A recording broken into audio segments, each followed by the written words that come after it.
Hello मित्रों, हमने अपने पिछले वीडियो में उपमा अलंकार के विषय में विस्तार से चर्चा की है।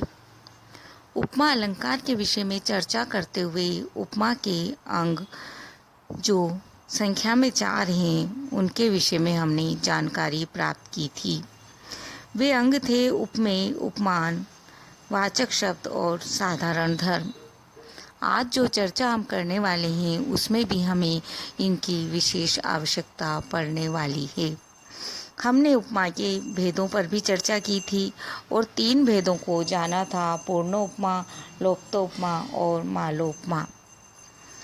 पूर्णोपमा के विषय में हमने विशद चर्चा की है। पूर्णोपमा जैसा नाम से ही पता चल रहा था, उपमा के संपूर्ण अंग जिसके अंदर विद्यमान थे। आज हम चर्चा करेंगे लोप्तोपमा के विषय में।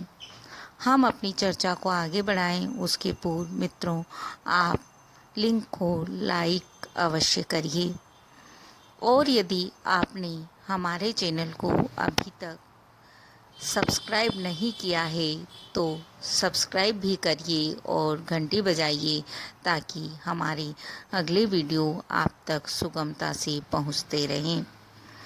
मित्रों, हम आते हैं अपने विषय लोप्तोपमा के बारे में चर्चा करते हैं। लोप्तोपमा जैसा कि नाम से ही पता चल रहा है, कुछ तो लुप्त है उपमा में, और उपमा के पास अपने 4 अंग हैं। निश्चित रूप से उपमेय, उपमान, वाचक शब्द और साधारण धर्म में से ही कुछ लुप्त होने की बात हम यहाँ करेंगे।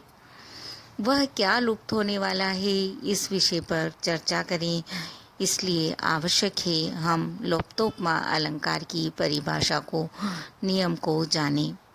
तो मित्रों, हम इसकी परिभाषा को देखते हैं। जब उपमा में उपमेय, उपमान, वाचक शब्द और साधारण धर्म, इन चारों में से कोई 1, 2 या 3 लुप्त हों, अर्थात उनका शब्द द्वारा वाक्य में उल्लेख न किया जाए, तो वहाँ पूर्ण लोप्तोपकार होता है, पूर्णोपमा नहीं होता।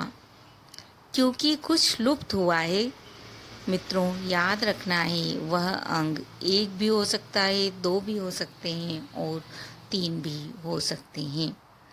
एक सामान्य पंक्ति से समझते हैं, फिर हम काव्य पंक्ति का सहारा लेंगे। मुख कमल समान है। केवल 4 शब्द हमारे पास हैं। मुख उपमेय है, कमल उपमान है, समान वाचक शब्द है, पर साधारण धर्म यहाँ नहीं है। तो मित्रों, यहाँ लोप्तोपमा अलंकार होगा और जो अंग लुप्त होता है उसके नाम से वह लोप्तोपमा कहलाता है। तो यहाँ साधारण धर्म लोप्तोपमा अलंकार कहेंगे। मित्रों, एक काव्य पंक्ति से देखते हैं। कुलिस कठोर सुनत कटुवानी, बिलपत लखन सिए सब रानी। पुनः पंक्ति को एक बार दोहराते हैं। कुलिस कठोर सुनत कटुवानी, बिलपत लखन सिए सब रानी। कटुवाणी है, वह कटुवाणी कुलिस के समान कठोर है और उसे सुनकर लक्ष्मण, सीता और सब रानियाँ विलाप कर रहे हैं। तो मित्रों, यहाँ देखते हैं कौन सा अंग वाक्य में है और कौन सा नहीं है।